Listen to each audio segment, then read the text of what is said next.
we'll just get started. Thanks for talking to me. As people might not know, you're actually my boss as well. So I'm trying to get in your good books. So and obviously you're a scout. So you're a coach and a scout. Where do you coach? If people don't know, and where do you scout? So, coaching wise now, as you are aware, that I'm now lead coach at Southampton RTC. So, primarily my role there would be looking at the coaches, making sure we're delivering to our syllabus. I step in when I need to, if I feel that I need to sort of give what I want the syllabus to be. If I feel somebody's not coaching that syllabus, I might step in. I've done it with the 14s, where I've done a couple of sessions so the coaches can look at what our requirements are for them as a coach and just sort of giving them a bit of a helping hand. I'm also started doing Downton under 23s this year and now progressed to the Downton first team. So as of next year, I will be one of the Downton first team coaches and I won't be doing 23s or reserve team. Okay. So that's primarily where I'm at. Scouting wise, I live in Salisbury. I've been assigned to the Southampton area and I work with my lead scout is Dick Cade. Been involved in now recruitment for 15 years in the Southampton area, and I've been, as Robin Nichols, the assistant academy manager, said to me the other day when we were having a chat on the phone, he said, you tend to do a lot of varied different age groups, and I'm doing I'll do the little ones, I'll do the older ones, and I'll do the mid-range, so that's basically what I'm at the moment. Oh, good. Okay, and obviously the academy at Southampton is known for bringing through good talents and stuff. So I guess a scout for Southampton is quite an important job. Let's be honest, it is, isn't it? Because of how good you could say the academy's down there. I looked on a website earlier, and because obviously that I want to get into scouting, maybe when the time's right. But I looked at 5 things. They listed 5 things. It was from a Celtic scout. I can't remember his name. And it was about coaching, scouting, maybe if it was for the first team or for the youth teams, whatever. And he listed 5 things he might look at. So it might be more than these 5, but I wrote down technical, tactical, physical, temperament, and pace. So what would those 5 things mean? So if we look at technical, what would you be looking at technically wise in a player? It depends on the age group. Yeah. So I think is where people get confused about scouting, and it depends on what age group. So if we're looking at the younger age group, pre-academy, we'll probably be looking for at least one technical thing. So maybe they're very good dribbling with their right foot. Yeah. They may be good running with the ball, or they might be very good at passing. So it will depend. As we go through the age groups, it becomes a little bit different. So we would expect them, if they're, say, going into youth phase, to be very good dribbling with the ball, receiving with the ball, be able to read the game. So it depends on what age groups it is. But technical is really important for all age groups, but it also enables us as scouts from a young age to spot a player out the corner of our eye. So as you said, when you were spotted, the scout was watching you from afar, how you promoted yourself as you got out of the car, respect, boot. So if I take, for instance, I've got an under 18 at the moment who's in the advanced squad, I spotted him kicking a ball around, not even playing in the tournament, because he was technically so good. You could see he was doing all the tricks with his feet. So that's what drew me to him. So that'd be the first thing that draws you really to a player, is a technical aspect. Yeah, spot on. And I think that is important. Obviously, I know Saints like technically gifted players. They like players who can beat players. For example, if you look at my nephew, they liked him because they like the fact that he could beat players with ease, so he could do a little skill, and then they can build on the rest. They can help with the passing, they can help with the finishing, whatever it is. The next one, tactical. So that could be difficult for an 8 or 9 year old to worry more about tactics. So that may be looking at slightly older age groups, maybe. Yeah, we do. So tactical, you may see somebody of a very young age. It's really good because they read the game really well, and I think people got to be very careful in having good intelligence, tactical ability. You're only going to learn tactical ability by being coached it. So we would certainly, if we're looking at a youth-based player, so I might go out and scout a player, we would certainly be looking them to have some tactical ability of how the game's being played, and that will then become more into a positional type of player. So we might be asked to go and look at centre half. Now, obviously, with centre half, we might be looking how their understanding of playing out of the back. Mm-hmm. Then we bring in the technical side of how they're receiving on their preferred foot. Then you bring in the game intelligence into it as well. So It may come into it at 11s and 12s because someone's really intelligent and picks it up. But you've also got to remember in grassroots, and it's no disrespect to coaches in grassroots, it tends to be a parent who's a level 1 who may have done a level 2. I wouldn't expect them to be able to get that tactical stuff in because they're more interested in creating a winning team and players that will pass. Yeah, I think that's a good answer. The next one I think is quite a difficult one to answer because it's physical, and you can be bigger and taller than people when you're 10 and 11. So just being physical and just being tall and strong isn't going to make you a footballer, is it? Physicality can be a lot more though, George. Yeah. It's not just necessarily about strength. It could be about pace. It could be strength of shot, for instance. So there are players in the younger age groups that, again, we go to that having that one attribute. They may be very, very quick. So that's a physical element. So we'll pick up and go, look at that player. The ball's gone over the top. He's really sprinted onto it and he's won it. And we can look at Marcus Rashford, for instance, that plays for Man United. That would have been one of his attributes when he was 6, 7 or 8. He's got natural pace. So that would have been picked up by a scout. You could also look from a goalkeeping perspective that we're asked to look at the physical attributes of a parent. So because of Premiership goalkeepers, they want them to be at least 6'2" to 6'5". We're asked to look at parents. So we're being asked to look at mum maybe being 5'10", dad being over 6 foot. So physical attributes can be just more than just be physically strong. Yeah, that's a good one. I'm not 100% sure what this next one means. I have got an idea of it, of course, but temperament. What I assume that means maybe psychological side of it. Does it? Yeah, temperament for me, I push to one side and more go for the psychological side. Mm-hmm. So it's very interesting when you've gone and watched a player more than once and you come to a cup final and he's the top player, so you're expecting big things. You've watched him against slightly weaker opposition. Now he's coming up against a more tougher opposition. And just seeing how they cope going goal behind, how they cope by missing a few chances if they're striker, how they cope if they've come up against a fullback, if they're a wide player and they've always found it easy.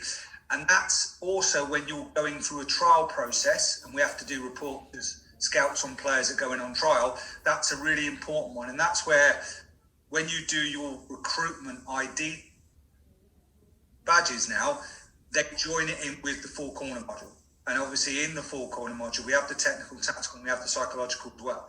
So that's really important. So I wouldn't say temperament, I would say more psychological. And it's very important because one thing I learned when I first did it, I went for Bristol City, when I was scouting for Bristol City, I went and watched a tournament at Stanley Park, and this player was unbelievable.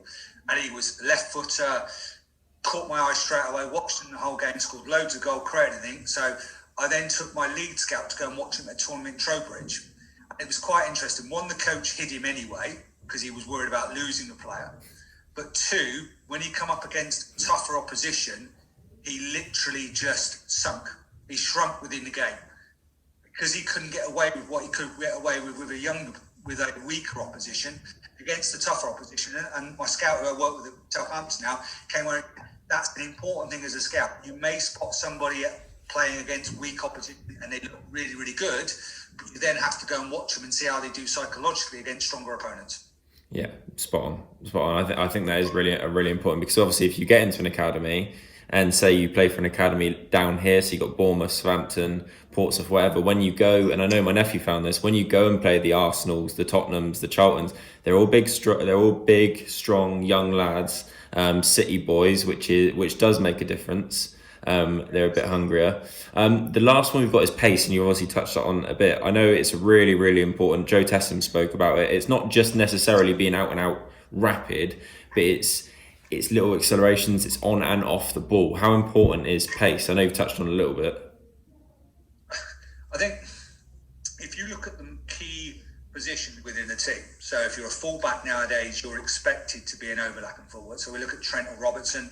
I think the one we look at who's been absolutely fantastic, I think one of the players of the season at the moment is Shaw at United. If you see what he's doing at the moment, he's got fit. Become more physical. His pace has now gone up to the level it was before he joined United. So it's really important. If we look at players, Sterling, for instance, Jadon Sancho, we look at Marcus Rashford. The one thing when we spot a player with pace, we're then bringing them into the academy because a lot of players with pace are a speedboat without a paddle. So they've got to be then developed on that pace side of it. So that's why it's really important. It's quite easy to notice somebody who's a 100-metre runner, but it doesn't necessarily make them a great footballer. And Usain Bolt's a classic example for that. We've seen him in some of the charity games. Fastest man in the world, don't mean he's going to be a great player. So it's really important. If you've got pace, you've still got to have an attribute to go with it. But in all key positions now, if you look at central defence, you've got to have a fast central defender to cover if you've got one slightly slower. We look at fullback, even in midfield at times, you've still got to be quick at some point, and that might only be over 2 yards, but you've still got to have some sort of pace. And pace can be determined. It doesn't necessarily have to be how quick I can be at 100 metres. It could be how quick over your 5 yards. Yeah, I think that's spot on. I know for a fact, but in a team I coach at RTC, that we needed an outlet, a quick player, someone who could necessarily, when we're keeping the ball well, if we can put it in a corner, just to release some pressure, and we got that. I think we've got 2 or 3 that can chase down the ball, because pace does make a difference. So they're the 5 we've sort of covered. The next few questions are a bit more easier. Can I just interlude this? There's one that I think that needs to be put in there as a social aspect. Yes. I think so really, really important. And the reason I bring that, we're now going on about bio-banding massively in this country about players that necessarily aren't physically big enough, but they're technically good enough and they have pace. Now, they may be the youngest in the group, and you may see them in that group and they're very quiet and they sit down and they're very reserved. And it's really important. And this is something when you touched on, when you were watched and picked up, that's another thing the scouts, which I think is really important, is how players socially interact. You have to understand, coming into a Cat 1 Academy environment where they're getting on average 15 hours a week training and more than that, and especially if they come in an older age group where we picked them up because they're technically very good and they're physically strong enough, coming into that group, they have to socially interact with those players. And as you know, in an academy environment, because you were in it up until you were under 16, when a player comes in from a grassroots team, if they don't get socially accepted, because the reality is they may be coming in to take your mate's place, it's really important that we look at that social aspect. So that, I think that's one of the key elements of scouting, is how a player socially interacts and how they are socially within any group they are. Because you tend to find those that are very socially active will be very good going into a group. Those that are sitting on the peripheral may struggle. And that's also important, because the coaches need to be aware of that before they go into an academy environment. Absolutely. And I know when kids came on trial at Swindon, that you necessarily, not intentionally, and because I was young, you don't realise it, but because we'd all been together from 8s till 14s or whenever they started coming in, you'd already made your friends, you already made your groups, your little cliques. You probably didn't pass them the ball as much. You maybe kept them as an outsider. You didn't almost let them in your groups, because at the end of the day, they are coming in to steal your spot, and they have to impose themselves in those 6-week trials, 8-week trials, whatever it is now. So I think that the social aspect is really, really important. Staying on the mental side of it, how important are the players' mental attributes, whether it's grassroots, whether it's with us in the JPL, or whether it's in the academy? How important are players' mental attributes in the game now? I've always said it's one of the most important things. I think if you look at some of take Gary Neville for instance, never probably the best player out there, but very mentally tough in terms of achieving what he wanted to achieve. He knew when he went into United, in that group was not the best player, but he wasn't technically very good. He was never the quickest fullback, but this is a guy that's won countless trophies and went on to play right back for England. And I think if we look through time, I've got a player at the moment that was the youngest player at Yeovil, Devon Arnold. He's having a mentally tough time. He's went to United, scored a goal on trial, didn't make it. He's been at Chelsea, he's been at Barnsley, Derby, West Brom. He's been at a number of clubs trying to get into their under-23 setup because he decided not to stay at Yeovil. But he's getting, you're not physically strong enough. So I've had a load of conversation with him on his mental side to say, look, just keep on doing it, it will happen. And he's mentally tough. He can cope with that.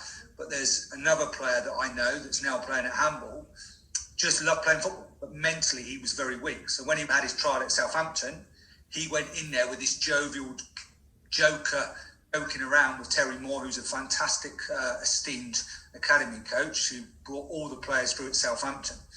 And he just with that, because you need to be mentally stronger, because you are coming up against better opponents and you can waltz around, for instance.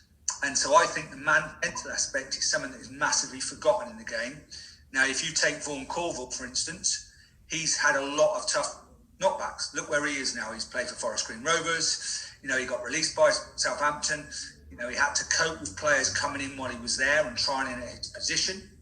He then didn't get callbacks from Yeovil, Forest and other clubs, but he's gone to Forest Green Rovers. Now they take a more of a holistic approach with their players, and he's flourished in that. And now he's mentally, physically strong. So I think it's one of the key attributes as you get older. It's something you need to cope with, because of obviously not getting scholarship and getting released and then having to go for troubles at that under 16 age. And also we've also got to understand, if you're 11, 12, 13 and you're going in for a trial, we've got to also realise it's tough for them, mentally tough on them, because you're bringing them out of an environment where they're really comfortable and number one player, and they're going into a Cat 1 environment with the best players perceived in the area. And they're going to try and take that spot from Joe, who's playing right wing. And that's tough. And we forget about that. We forget at their age. And I think even in our environment, we forget when we've got a player and he's really, really good and he has bad days, as coaches, our expectations are very high. When we forget that he might be 9, he might be 10, he might be 11 years old. And they're children in the end of the day. And they're not going to be as mentally tough as us. So it's something I feel that is forgotten about a lot within the game. And it's something that as coaches, as scouts, we could work very heavily on to understand that. And also, what's going on at home is really important, can affect their mental state of mind as well. Yeah, I agree. And if you look at, you said the 9, 10, 11s and even up to 12s, I think their form is like a roller coaster a lot of the time. And I think their confidence is like a roller coaster a lot of the time. So I think that's really important. It's something you have to take care of as well, because there's always something going on behind the scenes, or there's something that's affected them that day, whether they haven't got a lot of sleep, whether they had a falling out the night before with parents, whatever it is, there might have been something. And you know, kids don't necessarily come up and tell you that. So you have to be wary of it. You can't, you know, be too harsh, sometimes as a coach, you have to be a little bit like a mentor as well. So I think that's a pretty much spot on with the mental attributes, and I know firsthand how important that is in the game. I'm going to skip to this question. I think this one might be the best one to come up to next. How many times would you watch a player before making a decision on him, and when and where would you watch him? So would you get there before the game starts? I say that because obviously what happened to me, or would you turn up so no one knows you've turned up? And watch him in a game so he doesn't even know you're there. So with the younger age groups, again, if we're looking pre-academy, it's totally different, because it's a fun element of football. So we will spot something quite quickly with a younger player. So probably same with your nephew. He was picked up, good left foot, very good at dribbling, and that was probably done within 1 or 2 games. So that's our belief, is that coaches will take those under 6s in and be able to develop their other attributes for them to become an academy player. With older players, so if we see someone that's been looking to go in even a 10 or 11 or 12, again, we will probably watch them at minimum, certainly the under 12 down with 4 games, minimum. So it may be that he's caught our eye, and then so we then go back and watch again, and we might do what your scout did with you. We look at the whole scenario. We won't introduce ourselves to a parent until we're pretty much sure that we're going to invite them in. Because I think once you introduce yourself to the parent then puts pressure on the child, which from my perspective is really bad. We don't wear kit at Southampton Scouts, and that's really, really important, because again, knowing as a manager myself that had 12 players go into academies for one of my teams, I knew when scouts were turning up, because immediately they would come over and say, I'm coming to watch John, I'm coming to watch Sam. I don't do that. I sit with the parents as a parent, and I will watch the player 2 or 3 times. And then what I will then do is, if I'm bring somebody else back in, like my lead coach, which is Dick, will then come and watch him. And then once he's watched him and done a couple of reports on him, we might then bring somebody else in. And then we might bring the head of recruitment in as well to watch it. One thing that I think different clubs work differently. Some clubs it's very instant, they bring them in. Some clubs want a report instruction. At Southampton, we do like to watch them in different environments and playing against different teams. So we will go and watch them play a top side. And the reason we're doing that is because we want to see how they are mentally and how they are psychologically when they come against top players. I think that's really important what you just said there about watching them up against top sides, because I know players I've played with in grassroots, maybe just before I got signed, so maybe one of my first years, because I played a year up when I got scouted, and we'd have players that would score 5, 6, 7 goals a game against the teams where we should be beating, we should be hammering. But when you come up against a side from we played in the Wilks League, so when you come up against a side from Swindon, maybe a Stratton team or something like that, they're physical, they're stronger, and you can go hiding. So I think that's a really, really good point you just made there about watching them against a top side. And I think, as hard as it is, and I say this to everybody, can anyone mention the last pro footballer from Salisbury, for instance? And I don't think anyone, unless you're in the older age groups, your dad will probably get it. I think Martin Foyle might have been one, and we had one that was at Salisbury as well, from Andover area, went off and played for York, had an opportunity to go to Everton. But that's because our leagues around the Salisbury area are not the toughest leagues. So if you're a top player in the Salisbury area, that's why a lot more now have gone and started to challenge themselves in the Tyrol League, and they've gone and tried to play the JPL, the top players. And for us as scouts, it's very easy to watch a player that's really good on the eye, scoring 10 goals. But when he comes up against a big burly centre half who's going to kick him and let him know he's there, he might psychologically disappear out of the game. And that's reality, and that's fact.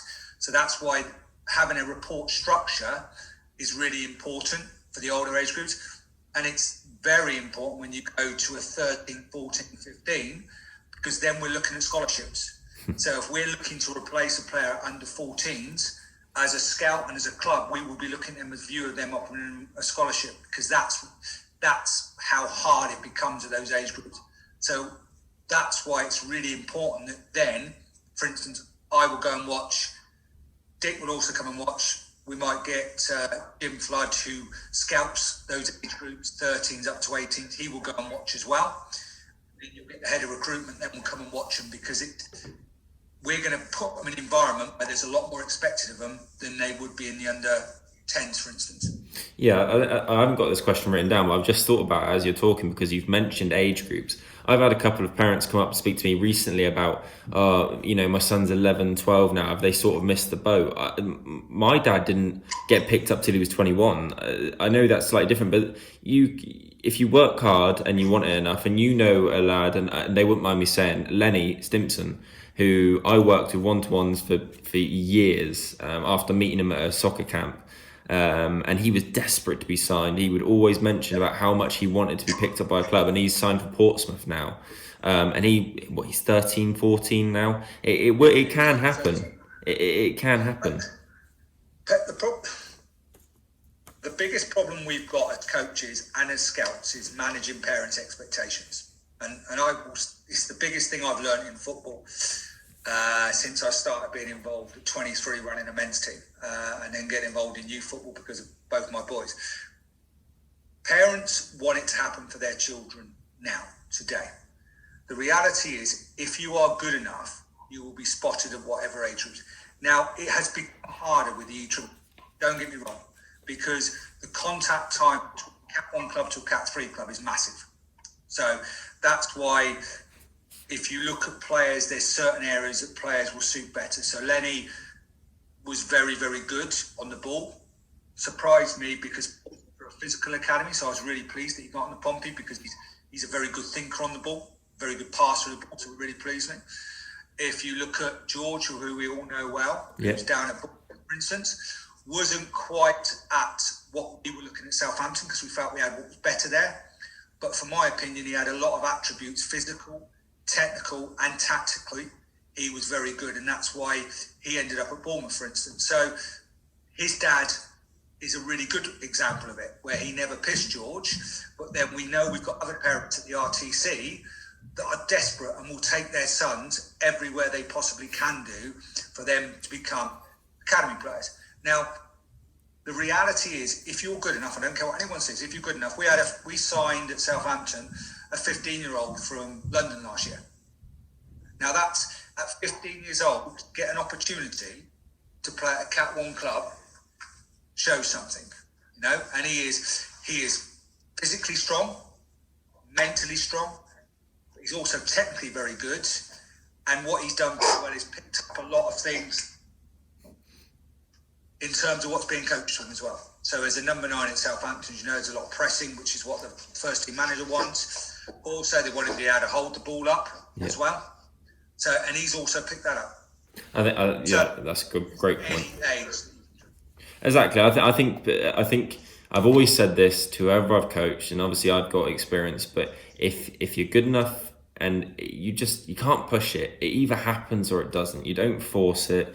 Just wait and see. Because you know people do put too much pressure on it. They do put too much pressure on the kids, and just enjoy your football. And Joe Tessa made a great point about it. Just enjoy what you're doing, because if you force it, the kids will almost resent it. And sometimes I really don't think parents know what they're getting into with an academy. It's a big ask.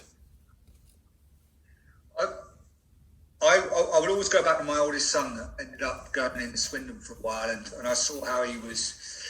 So we're going back now, late 2000 and would have been about 2009 at Swindon. Obviously, I think he's a year younger than you, and just seeing what he went through and how it really disrupted his career for 3 or 4 years, because he's introvert, and we go back to understanding individuals. But I was one of those pushy parents at that age, was desperate for him to make it into an academy, you know, desperate for him to achieve what he wanted to achieve. And when he didn't, I struggled to cope with it as a parent. And obviously, I've learned through my own mistakes as a parent, and I've taken those learnings into being a scout and a coach. And I just say to parents now, and I'm very honest with them, I said, look, it's a really tough environment for your son to go into. Some players don't have that ability to be in that environment anyway, but there is a lot of scouts watching games now, and if they believe your son's good enough, they will pick him up. But don't rush over to the scout. Don't give the scout loads of earache how many goals he scored in 10 years, for instance, or how many saves he's made. Just let the scout formulate his own ideas, because if you're good enough, you end up being picked up. Now, whether you get picked up, I am of the belief, and everyone goes on like Jamie Vardy or other players that have made it for being not in an academy. The reality is Jamie Vardy was in an academy, you know, released at 16, and he ended up going obviously down the leagues. You are now in today's game, you have to be involved in some sort of coaching program, because raw talent at 18 will not get you to play Premier League football, in my opinion. And if I'm wrong, I'll hold my hand up, but I don't think it will do, because I believe what players are being coached now by these coaches in the Cat 1 and the Cat 3 environments, for instance, is quite a lot of tactical information, and they get a lot of technical information, where probably 20 years ago, football was almost put the ball down, put the jumpers out and go and play football. Yeah. And it's not like that anymore. There's so many coaching groups around. So the next question I've got is, I think this may help slightly, and I think I don't know how you feel on it. Do you need to have coached at all to be able to scout? My honest opinion, yes. I think the game has become very analytical now. So it's a lot of analysts are becoming top scouts. So they'll probably disagree with me, because they say, look, you know, we've been to uni, we've got our degrees, we're more understanding it from technical, we're reading the manuals, we're watching the games online, and we can pick up things. I worry that the natural scout is being driven out of the game by these players. So if I take Dick Hayes, for instance, Dick Hayes can't even run a phone. He's 72 years old, 73 years old, but he can spot a player, and he's got countless players in scholarships, become full-time pros at Southampton. He's got tens and 20 of players within the academy. Now, he's never done it. He's done his talent ID too, because we have to as scouts at Southampton, but he's a very natural scout. And he was running the Southampton schools program, and he was a teacher. So he's also coached. So he understands it. So in my opinion, yes, but I'll probably get shot down when this goes out, and loads of people saying, well, now, you know, I've gone to uni, I've got my degree, I've done this. But I think we're forgetting about natural talent as well. So, and what I mean by that is there is scouts out there that will go and look at it and go, right, I've gone and watched a Southampton player. I'm now going to watch someone who we're expecting to replace that player. And they're going to be going, well, he doesn't play out from the back. He can't play off his left foot. But then they're forgetting that he's not had that coaching, where the Southampton player might have had 3 years of it. So they're not looking at something that's a little bit raw, like a nice little turn in a box, doing an Italian twist because it's natural to him, or that little knock and go past a player. They won't pick up on that because they're looking at it from analytically, where a natural scout will actually watch the game and go, Christ, did you see how he pulled that ball? It's all natural, how he's pulled the ball out of the air. Now, one of my favourite players doing that was Berbatov. Now, Berbatov was never coached to pull the ball out of the air like he could do.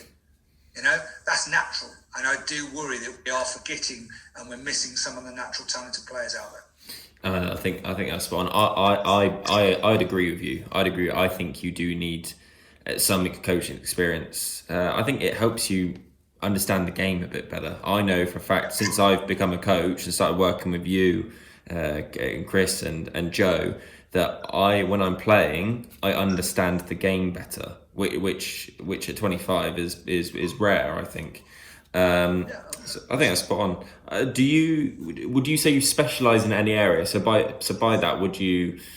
There's a couple of things. Would you specify specialise in a position and an age group, which I think you mentioned already, or maybe technically gifted players, or any of those? Do you specialise in any of them? There's a couple of things. Being a Man United fan, I was brought up with people like Steve Coppell, Ryan Giggs. So I love wingers. Mm-hmm. So I love players that have technical ability that want to beat a player 1v1. Love that. And if you look at how my teams play, you know, a lot of people go on about formations, but for me, it's about getting the ball out as wide as possible, make the pitch really wide, and really get those fullbacks and those wide players getting at players, creating opportunities. So I like that type of player. I was asked a question the other day, what areas I prefer to scout. I think for me, 12 to 18-year-olds. And the reason I say that is because we're not just looking at an attribute, we are looking at the four-corner model. So we are looking at the technical side, and we are looking at the psychological and social side. And I like to say, if someone says to me, go and watch a centre-half, we need a centre-half, I like to go and find a centre-half and then compare him to what we've got in there, and can he be better? Can we coach? Because my job as a scout is to identify what's required, tick all the boxes, and then push them over to the coaches to develop. And that's why I like the scout role within the academy. Obviously, it's different within the RTC because I like being able to develop players to get that opportunity. So I like to work with a raw player and get him up to a level where I think he's ready to push on to an academy. So if you're asking me 12 to 18s, but on the flip side of that, and this is where I contradict myself, I do love under 10s football down because it's natural, fun environment. And I will love kids just play with freedom and just go and enjoy themselves with throwing the shackles off.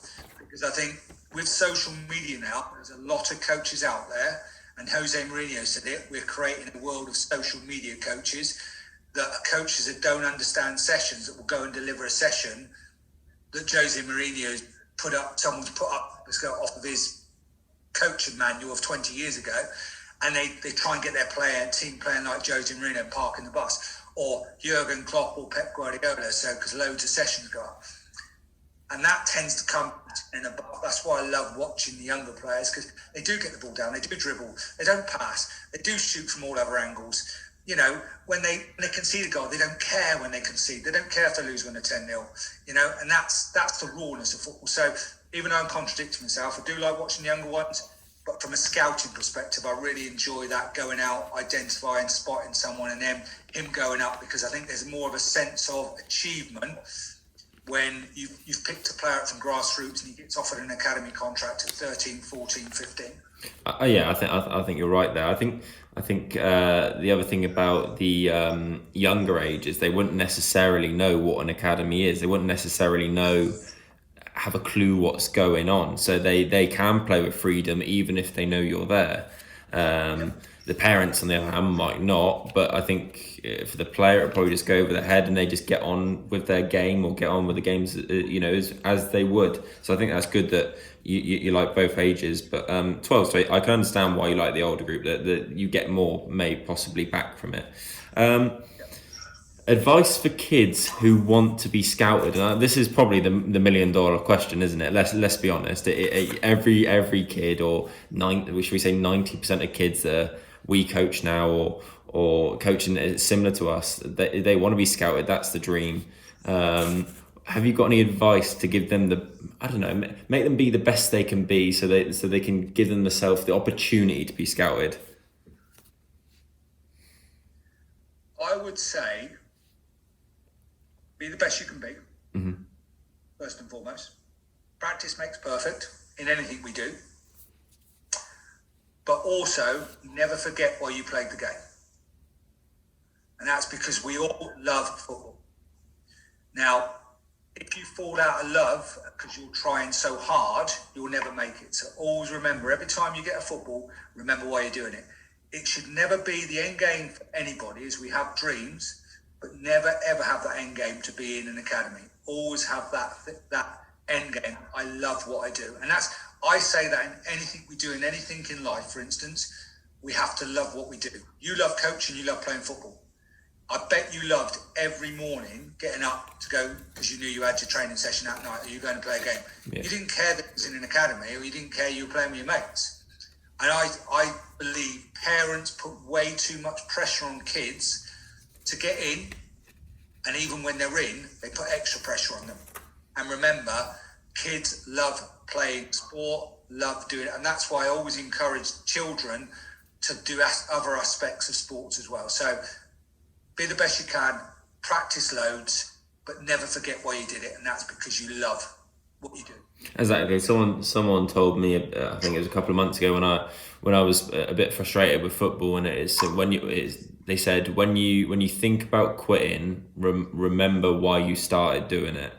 And I think that's a really, really good quote and a good bit of advice, because it is important. And at the end of the day, they're kids, so just let them enjoy it, let them have fun, train. And the main thing, like Joe Tassim said, he said, if you're enjoying it, you're going to improve anyway. If you're there, not enjoying it, and you're turning up to football training because it's a chore, or like he said, because your parents are paying a lot of money for you to be there, your heart's not going to be in it. You're not going to enjoy it, and you're not going to improve. 90% of the time, you're probably not going to improve. So then, advice to coaches from a scout's point of view, I think this could be quite a good one, because it could be quite frustrating. And I know for a fact that you see teams in the JPL that are worried when scouts turn up, in grassroots we're worried when scouts turn up. What's your advice for coaches? Because obviously I know that a Chelsea scout came and watched one of my games just before Christmas, and to me, I was excited because they get to look at my team, they get to look at what I've done in the last few months. I'm not worried if I lose a player to an academy. That's brilliant for all of us, surely. It's not everyone's opinion, is it? I think the biggest problem, and I've done both sides of it. So I had to fold a team at under 16s because I just had 12 players going to academies, maybe even more than that, about 14. And I was always one of those that encouraged players to go. I remember I had a very, very successful team. We had a Tyro Cup final coming up at under 13s. Yeah. And the Southampton Scout said, we need to take him now. And I went, take him. And it was my top striker. I said, take him. And all the parents said, what are you doing that for? I said, because my job is not to win trophies. My job is to create opportunities for them. And if that opportunity comes, I need to grasp it. So my expectations of anyone who coaches, remember, it's not your team. You are there to turn up, to deliver a session, and to improve those players. And if you're paid to do that because you love it, now if you're a grassroots coach and maybe your dad and your players playing, exactly the same. You're not doing it for your own kid to get noticed. You're not doing it for that. You're just doing it because you took over the team and you put a team together at under 7s. Now, if any of those players are really good enough to go on to an academy level, you should embrace that and you should pat yourself on the shoulder, because it means you've done a really, really good job, because you've created an environment for that player to develop to go to the next level. And again, that's a massive pat on the back any coach, whether it's a parent coach or it's a paid coach.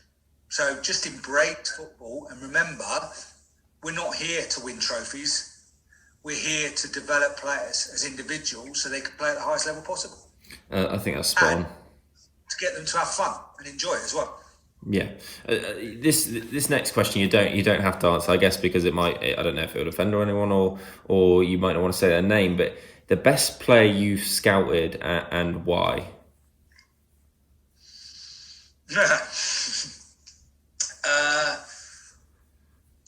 The best player I felt that I ever watched and was involved in that got me on the edge of my seat was Vaughan Colville. And I didn't necessarily put him in the Southampton, but that was the reason why I ended up working in scout recruitment again, because I left it at Bristol City. And my experience with my own son put me off a little bit of academy, so I understand why parents have that trepidation towards putting their children into academies. Vaughan Colville, for me, just reminded me, technically brilliant. We talk about pace, he had abundance to it, but he also played football with such a smile on his face, it was unbelievable. And you know Vaughan. But I would say, and it's a shame because he's not playing at the moment, Devon Arnold, for me, he came to me, wanted to play for Salisbury when I was managing Salisbury as a coach. I was told he wasn't good enough. I said, do you know what, there's something there. He ended up being the youngest player to play for Yeovil. And we talk about mental toughness, he's got it with abundance. And for me, the best player I've watched at Southampton's got to be Jack Turner, who's in the 23s. Unbelievable player, in my opinion. Midfield player, big, strong, but, he can hit pass, he can play. And there was I can't remember his name, but there was a lad at Tottenham that I watched a couple of years ago, a winger under 10, and he would have been under 11. Unbelievable, technically quick, direct, ticked every box for me. Spot on. I think that's a good answer. I've sort of not got any more questions. I think, to be honest, this is one I was looking forward to, because I think this podcast will parents will be interested in this because they want to know these answers. They want to know anything that might give them a slight advantage, or they might really want to know what it's like to be a scout, or it might be as someone wanting to be a scout, because it can be a good job, can't it? I guess it can be a bit of a nightmare sometimes with parents and stuff, but I think it's something that I want to do. You know what I'm like with coaching and always wanted to learn and improve, and I think it is a good thing to have. But going quickly back onto Vaughan, I've coached his youngest brother. I'm not going to say his name, but his youngest brother. I worked with in his first year of football. I coached his the middle brother for a few years, and Vaughan came to futsal training with me a little bit when I used to play futsal just after he got released from Saints. And obviously I'd been released from Swindon at a similar age, and I knew what it was like, and I had a quick chat with him. And the thing that strikes me with Vaughan, that's just after he'd just been released, is that he was down, but he's such an intelligent lad. He's very, very clever. He didn't almost chuck all his eggs in one basket. His education was so important to him. His mum and dad are brilliant. I've always got on really well with mum and dad, and I'm really, really pleased for him. I spoke to his dad. Obviously, he comes down to RTC, so I spoke to his dad, and they're all happy for him. And I'm pleased it's working out for him at the minute, and I hope he continues to work hard. And I know he's got his FIFA card now. He's in FIFA. He's in Football Manager. So all those little things, I'm pleased for him, and I'm happy he's there. We go about what's the life of being a scout like? It can be the most rewarding job in the world when it works, and it can be the most demoralising job in the world when it doesn't work, because parents put their faith in you. If you say, look, I want to take him in, I'm very honest with parents when I say, look, from a parental perspective, it's really tough. A lot of parents are going to ignore you because your child's coming in to replace maybe theirs, and there's that friendship build up. Psychologically it can be tough because your son might not get 80 minutes all the time where you're used to him being the best player. He's going to be one of those. There's going to be a lot expected of your son, and he may travel to Tottenham and get 40 minutes, and you might get frustrated as a dad because he can do so much better. But just believe in that process, and if it doesn't work, just embrace it and enjoy it, because it's a massive thing just to even say that I had an academy trial at a Cat 1 club like Southampton, because it is an unbelievable academy. The environment is unbelievable down there. And I believe you're going to see a lot more quality coming in as well from there. And as we saw the other day, I think the other day there was 11 on the 11 academy players in the squad for the recent game against Scunthorpe. Yeah. Who I've watched before, I think maybe came on, So that gives you an idea where Southampton, they massively believe in it. So it's a fantastic pat on the shoulder. But if we go back to parentals, I've learned from my own mistake as a parent, because I had a child go in an academy. So I was that pushy parent. With my second child, totally different. With the players that I work with now, totally different, because I've learned from my mistakes. I'd recommend any parent do the Talent ID 1. It's free. Go on the FA website, do it. It will explain about the process. And it takes, I think it's 8 hours. And it's a really useful 8 hours. So do that. But more importantly, if your child gets that opportunity, step back, let them do it, don't do it for them, and embrace the situation and enjoy it for what it is. And if you're on that boat, there's going to be a lot of up and downs. It could be quite a choppy sea at times. But at the end of it, the perfect parents that I've ever dealt with are the Corvilles, because I think they've got it spot on. Education, really important. But on top of that, they've supported Vaughan in any way they can do. And all their children, and as parents, they understand the process. And even though they got released by Southampton, and I've had loads of chats with them about it, they understood the process. And if one of their other child got the option again, they would embrace it again, and I know they would do. And both of their other sons are talented, aren't they? They're talented footballers. They're all hard workers as well. If you look at all three of them, they're all hard workers on a football pitch, and they're obviously vast in ages. I won't say their names because obviously they're a bit younger. But I think that's spot on. And just before we sort of finish, obviously we both work at RTC, and it's locked down at the minute, and it's difficult. How do you feel we've all sort of adapted to this lockdown? Because if almost I believe that RTC, we went to our third lockdown plan now.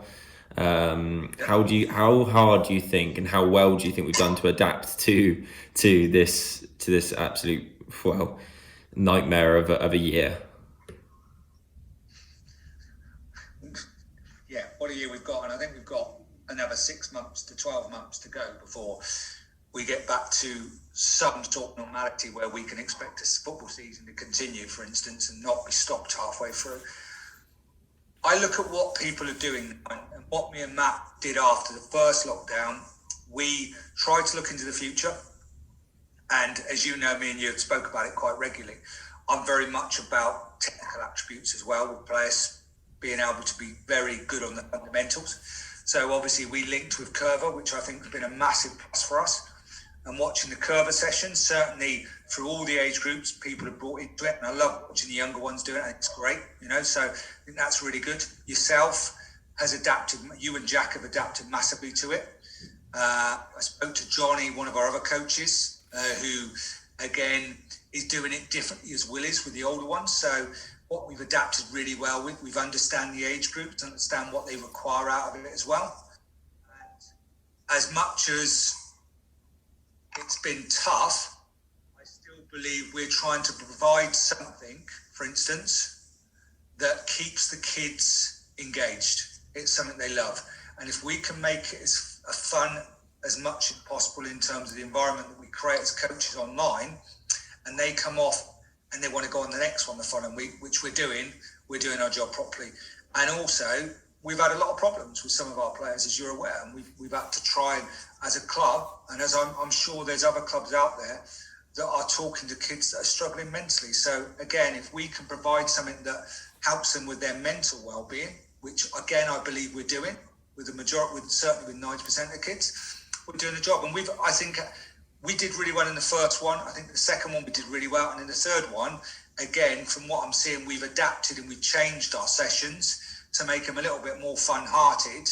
And again, looking at there's been great interaction, there's been great fun on there. For instance, yourself, I jumped on yours the other week, you said, see 12 kids on there, all laughing and joking, for me was brilliant.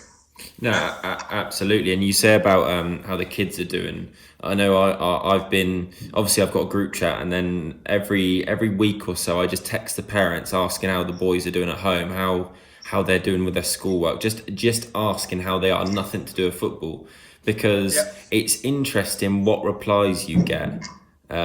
Because it's not always what it looks like when they turn up for a Zoom. So, and I'd urge every coach to maybe just, whether it's once in this lockdown, just send out a text asking how the kids are doing at home, because it's very simple to do. I mean, all you have to do is copy and paste the same message to every parent and just change the names. It's just, I'd urge them to do that. I do it once every week or every other week just to check. I think that's important. Well, I've set up, obviously, as you know, I do an under 16 side, and tonight I've got a Zoom session with the 16s. I'm not doing anything on there. I'm just going to chat with them, just see how they're getting on. It's a different year for under 16s. No GCSEs or project work. They're doing online platform at the moment with school, so I'm very conscious that we don't chuck too much technical information to all our players, because they're working from home as well. And also, one thing I think we forget about more than anything is how mentally it's affecting our parents as I said, adults as well. That I keep saying to it, I believe this generation, I'm on the other side of it now, I believe the generation 30 downwards are going to massively pay for COVID. And I think we're going to see it within every environment that we're involved in now. I look at the academy environment, they're missing out on so much from a coaching perspective. I look at our boys and girls are missing out massively of having that contact time on the training pitches. But it's also not just the contact time on the training pitch, it's the social interaction they're missing out. So if we can make our Zoom sessions as socially inactive as we possibly can do, as active as we possibly can do, so they're all involved and all engaged in it, and also with the parents, try and get them engaged as well. I know it's with our 13s. Our 13s did a home bake-off this weekend, which the parents were involved in, and I know it's one of our 13s we know was doing cooking roast dinner on Sunday, which was brilliant. Brilliant. So all these things are great, what we're trying to do. And just remember that, I agree, if we text the kids every so often, the parents just make sure they're okay and make sure the children are all right as well. I think that's spot on. And the last question before we stop, you mentioned there about girls as well. What's your advice for girls in football at the minute? Because girls football is getting bigger and bigger, and I do one-to-ones with talented girls footballers. And I think, what would be your advice? We spoke about this previously, about girls football, me and you. What would be your advice? Would it be, play in a good girls team? Would it maybe, I've had a girl obviously come and train in my boys team, and she did really well. What would be your advice for young girls at the minute? It'd be the same advice for the boys. Test yourself at the highest level possible. Now, whether that's in a girls team or in a boys team. Now, I remember watching the World Cup previous to the one we got to semi-final, and you watched it and went, do you know what, it's okay. It's not brilliant, but I have to say there's been a massive improvement and an exposure we've got. And I've always had girls training with me. Now, what I tend to do is a really good girl will train in the year below because of physicality. So we're looking at physical attributes there. But we've always embraced it, the RTC. I think it's really important. There is some girls out there that are exceptionally talented. And I just say, look, go and play where you test yourself, whether that's in boys or girls football. I wouldn't say go and play in boys football because you're going to get tested more, because they might get kicked more. So it's just, and Southampton have a very strong girls academy, and they tend to play down a year in the JPL. So their under 10s will play the 9s, 11s will go and play in the 10s and 12s, because even though technically they're better football players than what the boys are and that age group, physically the boys will test them. So that's where they're getting that physical test from. And like you said, with psychologically, if they're not ready to play with the boys, then that could sort of hamper them in weeks and months to come if they're not ready within themselves. And that's not just necessarily physically. It might just be that they're not ready to go up against playboys. They're not ready for a boy maybe to make a joke in their ear while they're playing, and that will happen. It's, you know, it shouldn't do, but it will do, because football can be like that. Well, I watch a lot of United's women, and Casey Stoney is an unbelievable coach and manager, you know, and just watching what she's done with that team and where she's taken it from basically being nothing to being the top of the league at the moment, as you know, and they've done it on homegrown talent. Yes, they've brought in a couple of World Cup winners recently, but if you look at them compared to a Chelsea's women's soccer team, which is full of superstars, and Man City's, you know, Casey Stoney's done an unbelievable job, and she could be one of those women that breaks barriers and goes into the men's game. And I have never ever treated a girl coming in to play football in one of my teams different to a boy coming in to play. You know, as far as I'm concerned, if they're good enough, let them go and play, and that's my honest opinion. And I think anybody who treats them differently is wrong. No, I agree, and that's good advice as well. And it is important to talk about girls football, because it is on the rise, and it's great that it's on the rise. I mean, I watch England women. I know my mum likes it, my sister likes it, because it's good, and it's, you know, it's good in general. In cricket, the women's team is getting bigger, and I think it's a really, really positive thing. But no, we're going to end the podcast here. I really appreciate that. It's about an hour, and I think that is going to be that's been one of my favourite to record, in the fact that you got so much information. I got information. I learned something, and I know people that will listen to that will learn as well. And I'm not doing these to get, you know, famous or anything. I'm doing it so it can get people information. And, you know, I listen to podcasts at the minute because, you know, not mine but others, because it gives me something to do. It gives me something to listen to. You know, it's a bit of a routine, and I want to learn stuff. So if people can listen to mine, I've got one with an international futsal player coming out on Wednesday. Plays for England. He's playing pro out in Italy at the minute. I've got one with Mark Collier coming, who was the Chippenham town manager, and he was my coach at Swindon. I've got yours. I've got I've been with Joe Tessam, Jaidi, and hopefully there's more still to come. So no, it's good. Thank you very much. That's where I'm gonna end the recording.